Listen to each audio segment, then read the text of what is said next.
Un saludo muy especial para todos los que nos siguen en sus casas en el marco de esta cuarentena por la vida.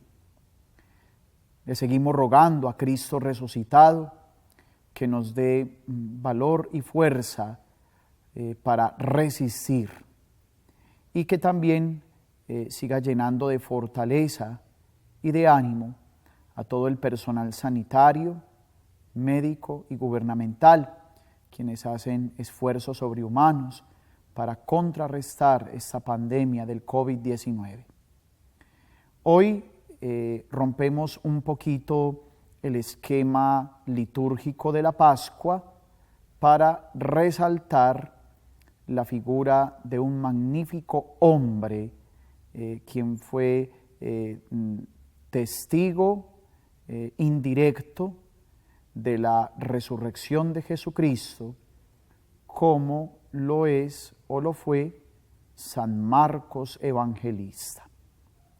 Tomamos, por ende, el capítulo 16 de San Marcos, en el Evangelio, versículos del 15 al 20. En aquel tiempo se apareció Jesús a los 11 y les dijo: Id al mundo entero y proclamad el Evangelio a toda la creación. El que crea y se bautice, se salvará. El que se resista a creer, será condenado. A los que crean, les acompañarán estos signos. Echarán demonios en mi nombre, hablarán lenguas nuevas, cogerán serpientes en sus manos, y si beben un veneno mortal, no les hará daño. Impondrán las manos a los enfermos y quedarán sanos.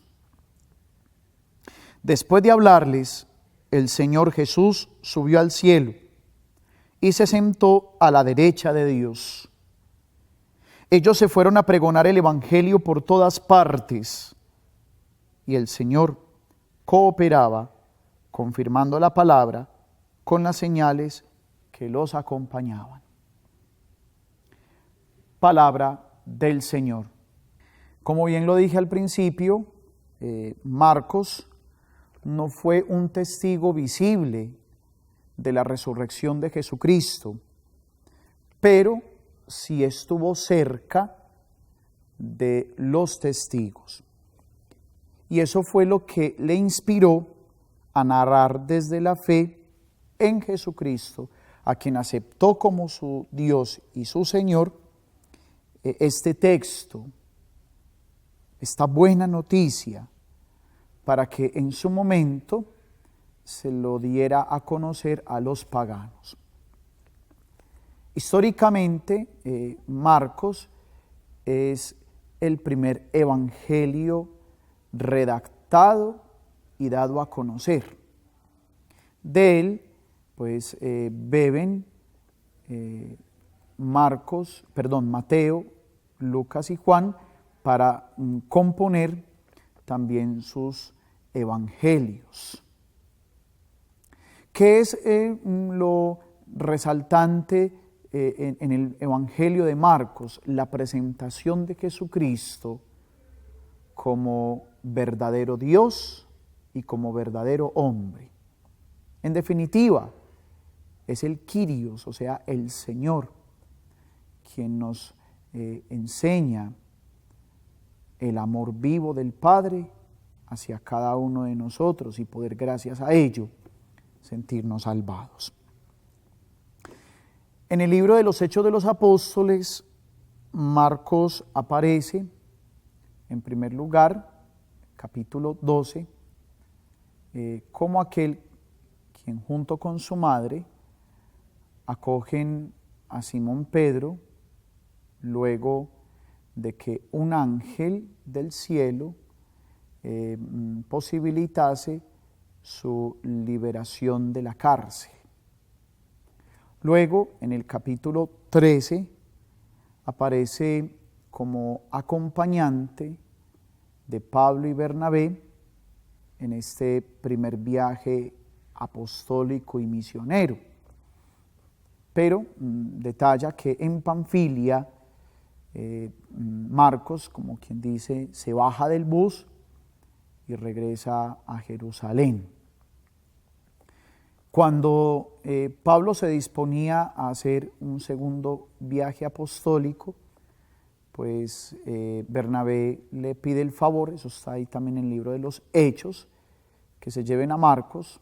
Eso suscita un fuerte altercado entre ellos dos, y Pablo y Marcos, pues rompiendo cobijas, se dedican a evangelizar aparte, Bernabé y Marcos, mientras que Pablo junto con Silas comienzan a hacer este segundo viaje apostólico.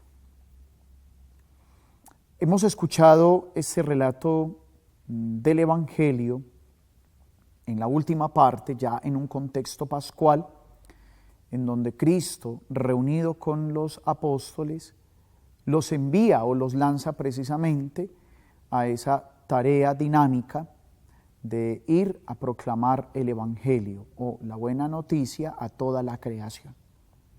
Llama mucho la atención de que el Señor había congregado a los suyos en Galilea. ¿Por qué? Porque es en ese lugar en donde primero se dio a conocer como el ungido de Dios, que iba a llegar a dar la libertad a los oprimidos, que iba a darle la vista a los ciegos, que iba a limpiar la sordera a los que padecían de esa fuerte enfermedad, que iba a proclamar el tiempo de gracia. Es allí también en Galilea en donde llama vocacionalmente a sus primeros discípulos. Es allí en donde instaura el sermón de la montaña como muestra de la imagen verdadera del hombre nuevo que se ha dejado tocar por Dios. Es allí en donde realiza una serie de signos y de prodigios, mostrando con ello que Dios mismo en su reinado ha llegado. Y es desde ahí en donde al recordar un amor memorable, pues el Señor tiene la potestad de enviarlos, no para un territorio específico, sino para el mundo entero. O sea, esta noticia de su resurrección tiene que ser testificada y conocida por todos, ¿no? ¿Para qué? Para que Él, al ser mostrado, sea amado y sea glorificado, y poder, gracias a Él, todos obtener salvación y obtener vida eterna. ¿Qué fomenta el anuncio del Evangelio? Toda esa serie de signos o de prodigios que el texto detalla, ¿no? O sea, quienes se sientan tocados por la palabra de la verdad, pues ya no van a sufrir más el dolor del pecado, ya no van a tener que vivir en medio del desamor, de la incredulidad, ya no van a tener que estar dependiendo de lo vano, de lo material, sino que van a unir sus vidas a la vida de Dios. Y eso es lo que ha hecho la Iglesia a través de la predicación. Todos nosotros hemos tenido ese conocimiento de la fe gracias a un querigma, porque en su momento alguien nos habló del Señor, alguien nos habló de su presencia sanadora y misericordiosa. ¿Y eso para qué se dio? Pues para el perdón de nuestros pecados y para poder así nosotros ser rescatados del infierno y llegar así a la plenitud de la gloria del cielo. También es deber de cada uno de nosotros ir y proclamar esas grandezas de Dios, porque la misión no solo le compete al Papa, al obispo, a los sacerdotes o a las religiosas, sino que todo cristiano bautizado tiene esa tarea de anunciar y de predicar a Jesús. Y hay algo también muy hermoso en esto, ¿no? Que es Él mismo quien nos asiste y nos acompañará por siempre, ¿no? Por siempre. Muchas veces somos tan necios y tan testarudos que no creemos que el Señor está de nuestro lado. Y miren, el hecho de que se nos anuncie esa palabra, el hecho de tener este medio de llegarles a ustedes con palabras de ánimo, con palabras de vida, es muestra de que el Señor nos asiste y nos acompaña en medio de las crisis y de los problemas. Vamos a pedirle a Él que podamos creer en esta buena noticia y que la intervención de San Marcos hoy en este día suyo, pues nos ayude Él como modelo ferviente de amor a Jesucristo, poder también, como lo hizo en su momento, proclamarlo vivo y presente en medio de todos. No estamos solos, estamos con Dios. Feliz día.